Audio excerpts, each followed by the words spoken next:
And we're not just talking about race here. What if you get a big old burly guy with a bunch of tattoos applying, and one of those tattoos is a symbol for a gang or one that's common to get when you've done time in jail? Because I think there's like 15 symbols just for jail. One being a teardrop next to their eye, and another is like the number 5, like on a dice. It's like 4 dots that make up like a square, and then there's one dot in the middle.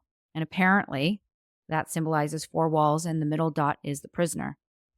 Wow, you sure know a lot about prison tattoos, Stace. Hey, I know some stuff. But seriously, what would you think if a guy who looked like Jelly Roll applied for your nice rental property? I think, hey, pretty cool. Jelly Roll is living in our apartments.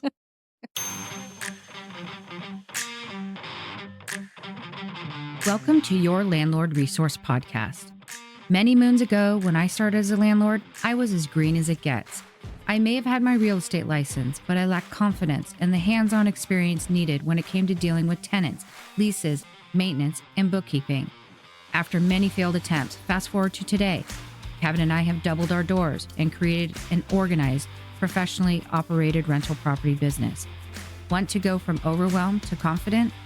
If you're an ambitious landlord or maybe one in the making, join us as we provide strategies and teach actionable steps to help you reach your goals and the lifestyle you desire, all while building a streamlined and profitable rental property business.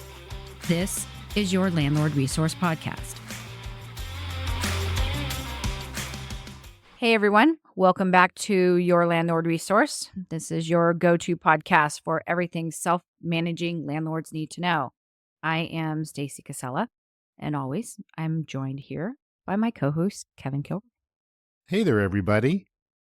This week's topic, and it's actually a really important one, especially for landlords navigating the legal landscape of tenant screening, because today we're discussing the topic of fair housing laws and how they intersect with criminal background checks for your rental applicants.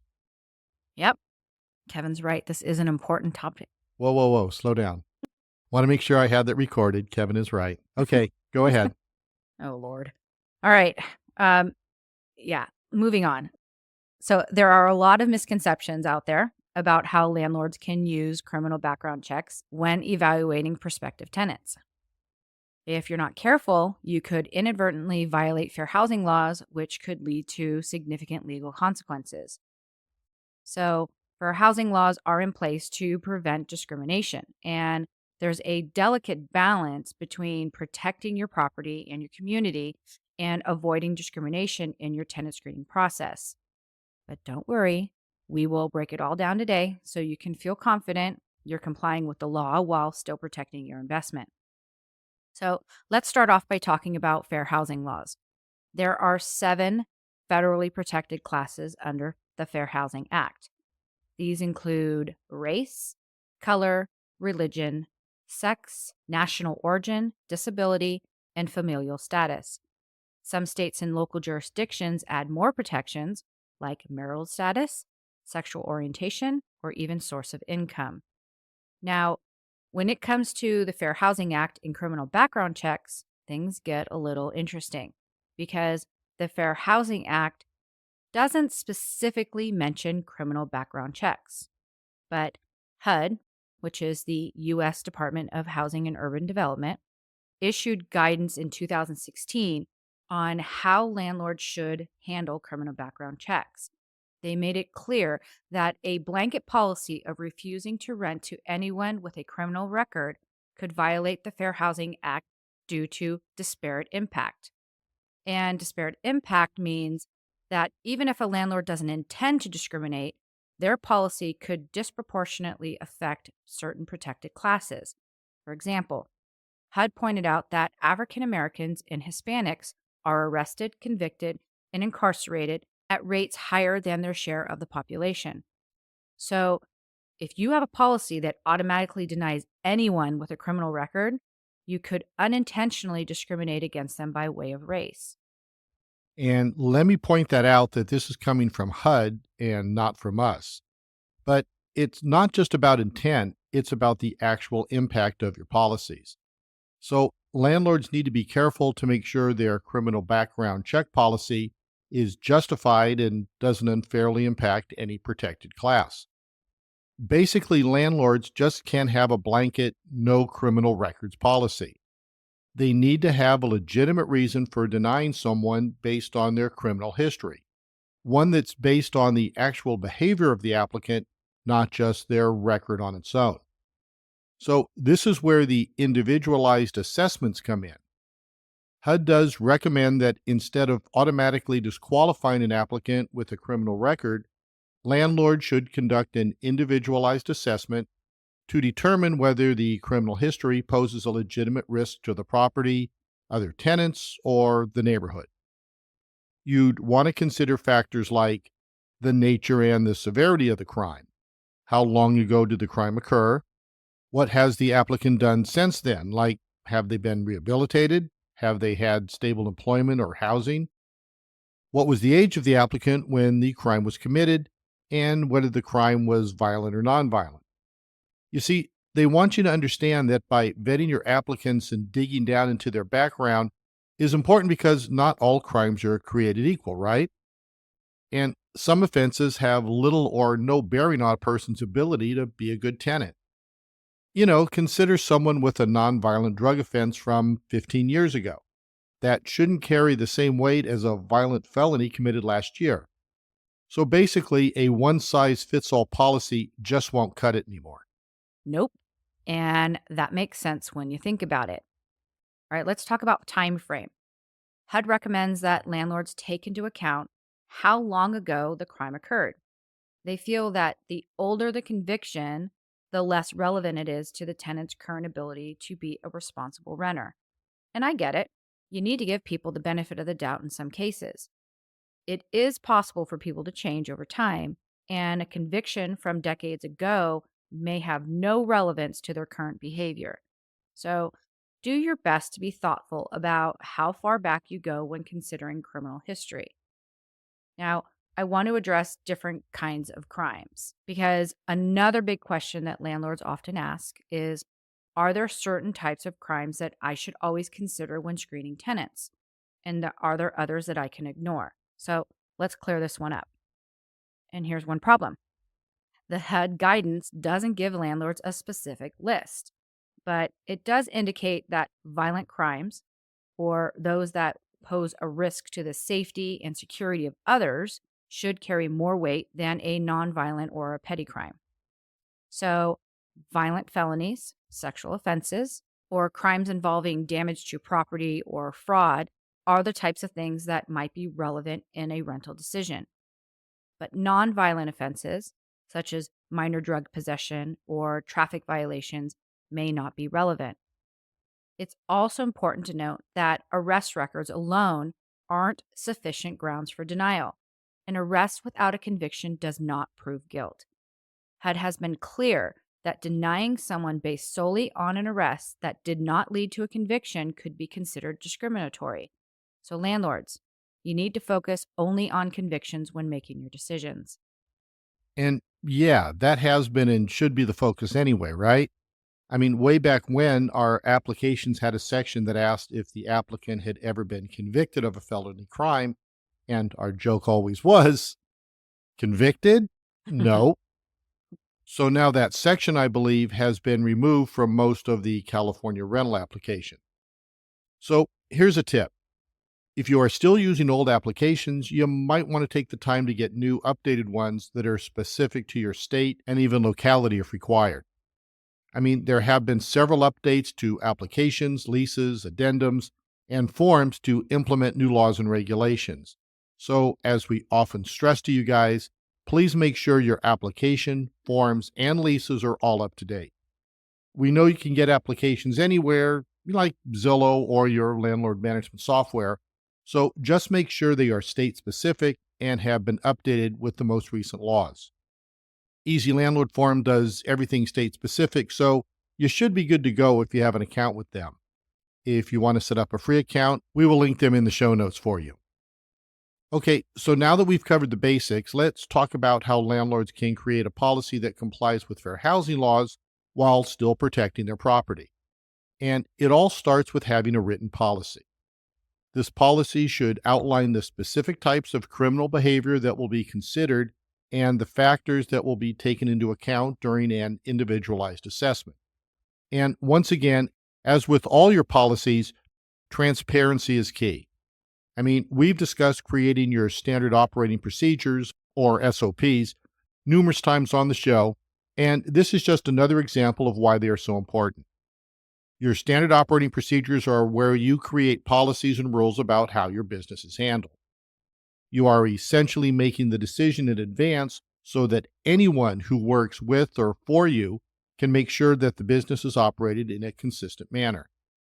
And this is one policy where consistency needs to be applied to all applicants. If you apply your policy differently to different applicants based on their race, national origin, or any other protected class, you could be facing a fair housing complaint. And you guys, it's also a good idea to provide applicants with an opportunity to explain their criminal history. Maybe they've completed a rehabilitation program, or they've maintained steady employment for years since their conviction. Giving applicants a chance to provide context shows that you're being fair and reasonable. And there isn't really a specific form out there that we can suggest you use, but maybe this is a time where you sit down and have a heart-to-heart, or just ask them to provide a letter explaining their criminal history and, if available, some sort of proof that they went through a program or paid rent on time for the last X number of years. I mean, you kind of get the point here. Yeah, that's a good idea. I mean, everyone deserves a chance to explain themselves. And if you feel this person is not a good fit for your unit, then just move on. Oh, and the episode on creating standard operating procedures is episode 6. So we'll make sure we link that in the show notes for you. But let me talk about what should be included in your written policy with regards to criminal backgrounds. You're going to want to address the following areas: directly related convictions. So the policy should focus on whether a criminal conviction is directly related to the applicant's ability to be a good tenant and not a threat to others or your property. Mitigating information. The policy should allow applicants to present mitigating information, such as rehabilitation efforts or steady employment. Written notice. Your policies should provide written notice to applicants of their right to present mitigating information. Criminal history accuracy. The policy should ensure that the criminal history information is accurate and that it's not outdated, incorrect, or falsified. And consideration order of acceptance or denial. Your policy should delay considering criminal history information until after an applicant's financial and other qualifications have been verified. And the reason why you want to do this is because if they don't qualify financially, you cannot accept them based on that and not even have to worry about the whole criminal background information. You also want to make sure that your written policies regarding vetting, accepting, and denying rental applications is available for everyone should they ask for it. And lastly, use an adverse action notice. The policy should include providing an adverse action notice to applicants if their housing is denied based on a consumer report. Now, this can be your credit report. This could also be a criminal background check. It can also be an eviction report. And when you send this out, sometimes it's a good idea to include the criminal background report as well as your policies along with it, so they can understand how you came to your conclusion of denying their application to rent. All right, you guys, I want to take a minute to talk about common mistakes that landlords make when it comes to using criminal background checks. Now, again, whether you do or do not decide to run formal reports, you must be consistent and run them on everyone, not just whom your gut gives you that vibe about. And for our criminal background checks, as well as the credit checks, we like to use Tenant Alert. And here's our little spiel on them. Tenant Alert provides the only instant tenant screening service with what they call lease guarantee, which means they rate an applicant on a scale of 100 and offer a lease guarantee up to $10,000 of protection against damages, lost rent, or legal fees. And that guarantee starts at $199 a year, and that's for their highest rated report on a client of 100. And that can be paid by you, or the tenant. I mean, think about that. For $200, you get $10,000 of insurance on your tenant. That's not bad. I mean, especially if you're in a position where you're having trouble finding someone to rent your place and you start to get that desperate feeling. And, we've all been there where you get someone who applies who might not be perfect, but you really want to get the place rented and move on. So you kind of panic and accept someone who doesn't meet all your criteria. And usually the tenant ends up being a problem on some level. But with this lease guarantee that Tenant Alert offers, you can have them pay yourself, or, meet somewhere in the middle and get insurance to cover your butt, just in case. Yeah, exactly. All right, so let me finish quickly so I can talk about the mistakes people make. Guys, with Tenant Alert, you can select from a number of reports, including credit background checks, national-wide criminal checks, and nationwide eviction checks. You have the option to add up to 4 applicants in one order, so you can screen multiple roommates. You can pay for the credit screening yourself, or you can send a link to your applicant for them to pay for the service. And I can definitely say that Tenant Alert has very easy to read reports with summaries to help you determine if the applicant meets your qualifications or not. In episode 49, where we did a podcast teaching you all how to read a credit report, it's a Tenant Alert report that we work through on the episode. So we'll link that episode as well as more information about Tenant Alert in our show notes. All right, back to what landlords can do wrong in their criminal background check reports.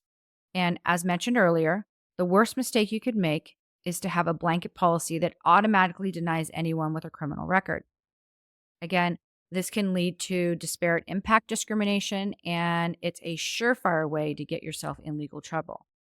Also, as mentioned before, is to consider arrests that did not lead to conviction. You guys, this is a huge no-no. An arrest alone does not prove anything, and denying someone based on an arrest record is a violation of fair housing laws.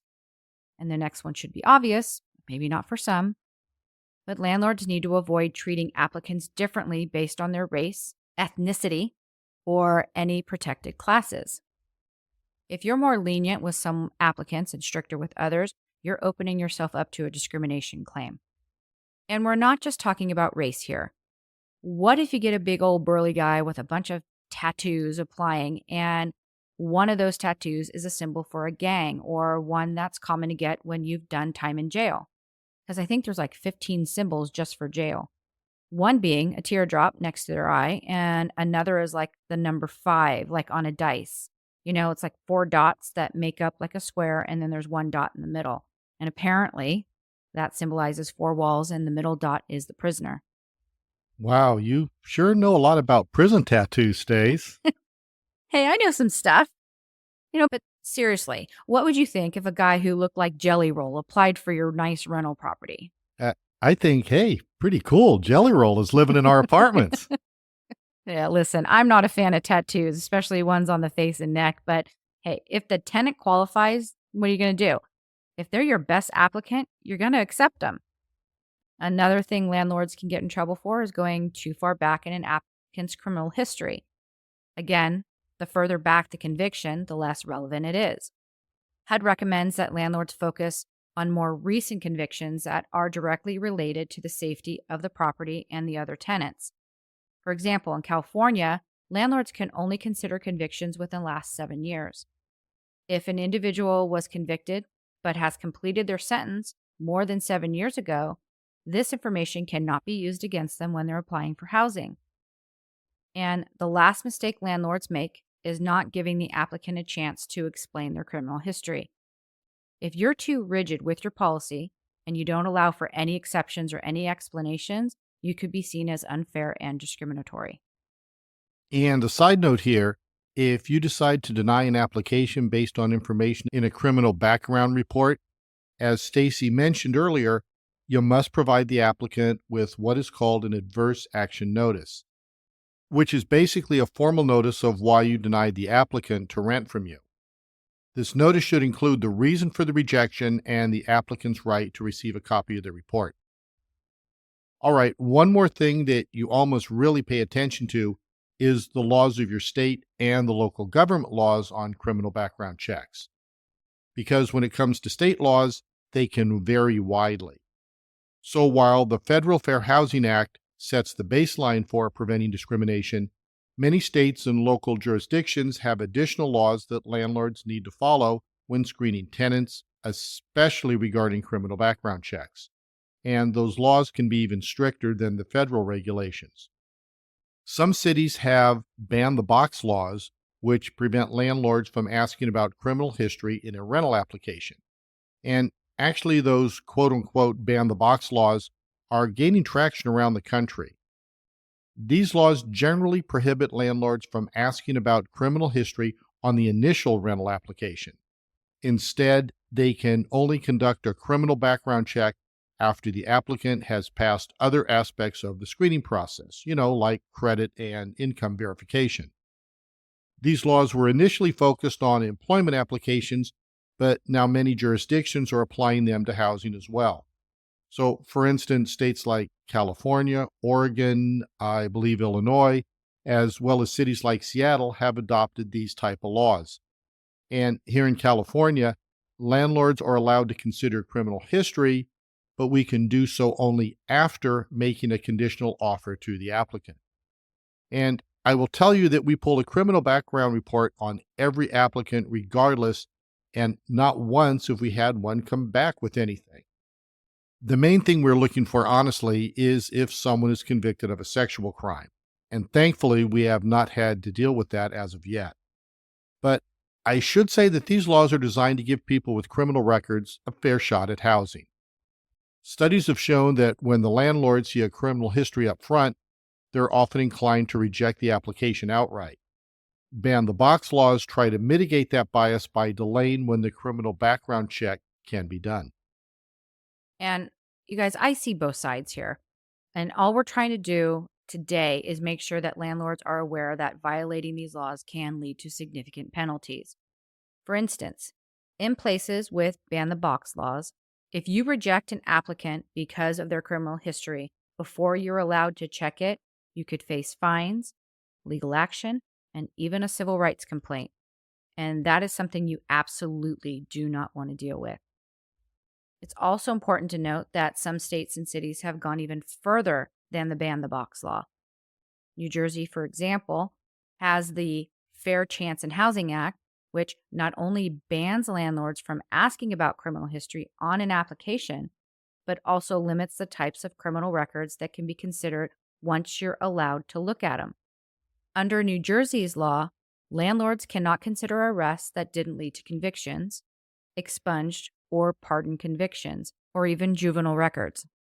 They can only consider serious criminal offenses, and even then, there are limits on how far back they can go. Like we said, in California, you can only go back 7 years. Same goes in Washington state. Now, I think it's worth noting that the Fair Credit Reporting Act, also known as the FCRA, applies in all 50 states and mandates a 7-year restriction on reporting certain background check information like civil suits, civil judgments, and arrest records. The Fair Credit Reporting Act does not have a timeline restriction on criminal convictions. This is why you need to know if your state or local authority does. Another example is Illinois, which passed the Just Housing Amendment in Cook County. It requires landlords to perform an individualized assessment for any criminal conviction before rejecting a tenant based on their criminal record. Similar to HUD's guidance, it requires landlords to consider factors like the nature of the offense, how long ago it occurred, and whether the applicant has been rehabilitated.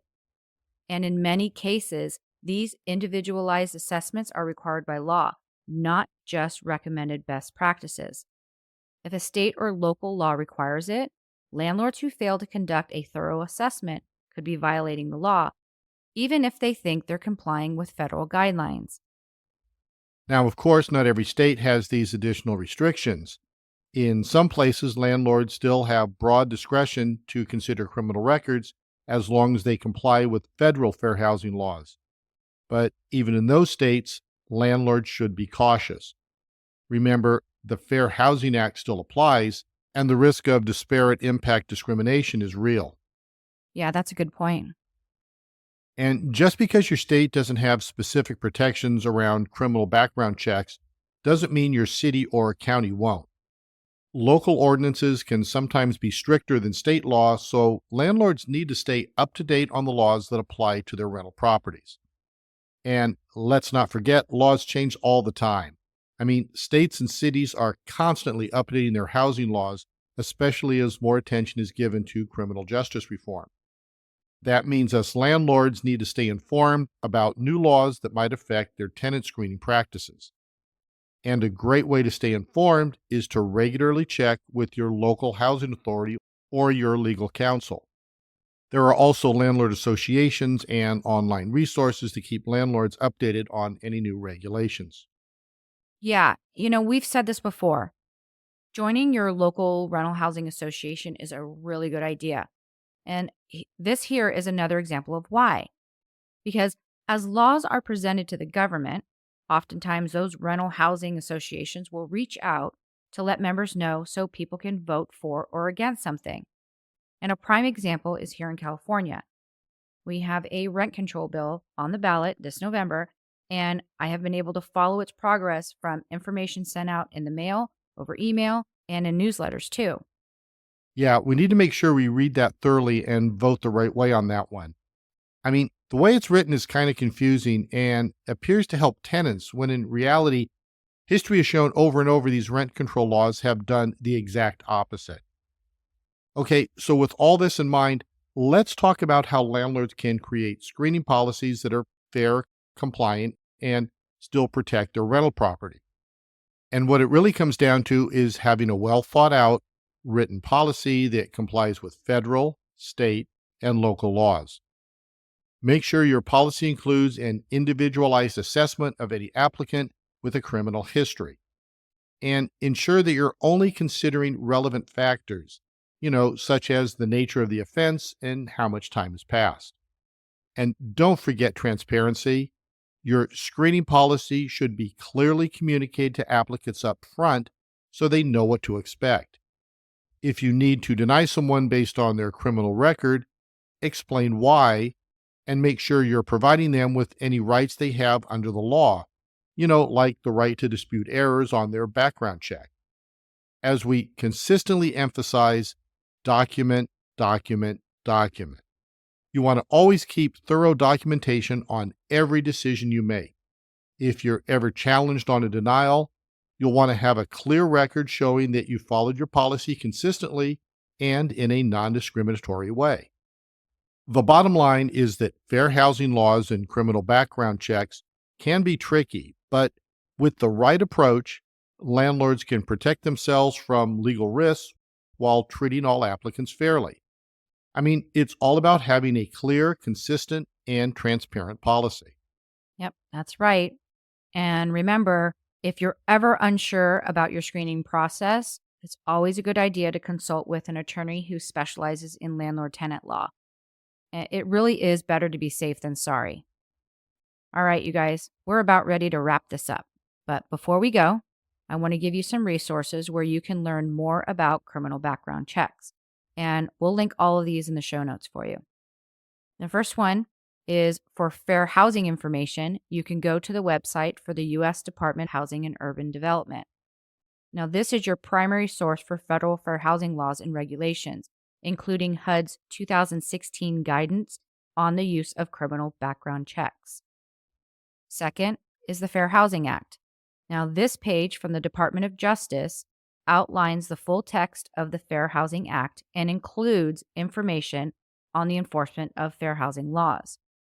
Third, if you want to learn more about your local landlord-tenant laws, check out websites for your state and your local housing authorities. Many states and cities have housing authorities that provide updated information on local regulations, such as that ban the box law or additional protected classes. And if you're looking to get certified in fair housing, we can recommend the Fair Housing Institute. If you use our code YLR2024, they will give you 15% off any course purchase. And lastly, there is a website called the Equal Rights Center. For $50, you can take a course called best practices for ensuring that criminal record screening and policies and practices comply with fair housing requirements. And per their website, this course will give housing providers the best practices for ensuring that their housing related criminal record screening policies and practices align with the Fair Housing Act and recent guidance from HUD. Again, we're going to link all that information in our show notes for you, so you can just tap and go.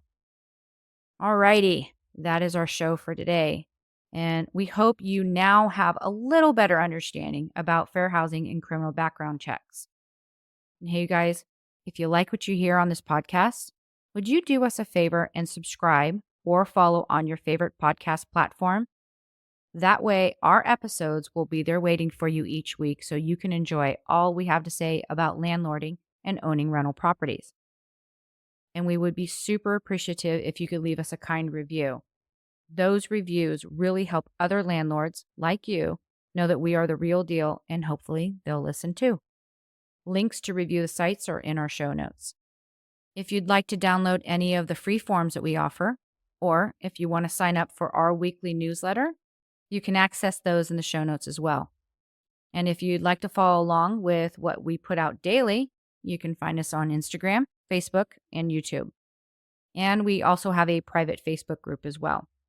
You can find all the links in our show notes. Thanks again for taking time out of your day to listen to our podcast. Until next time, you've got this, landlords.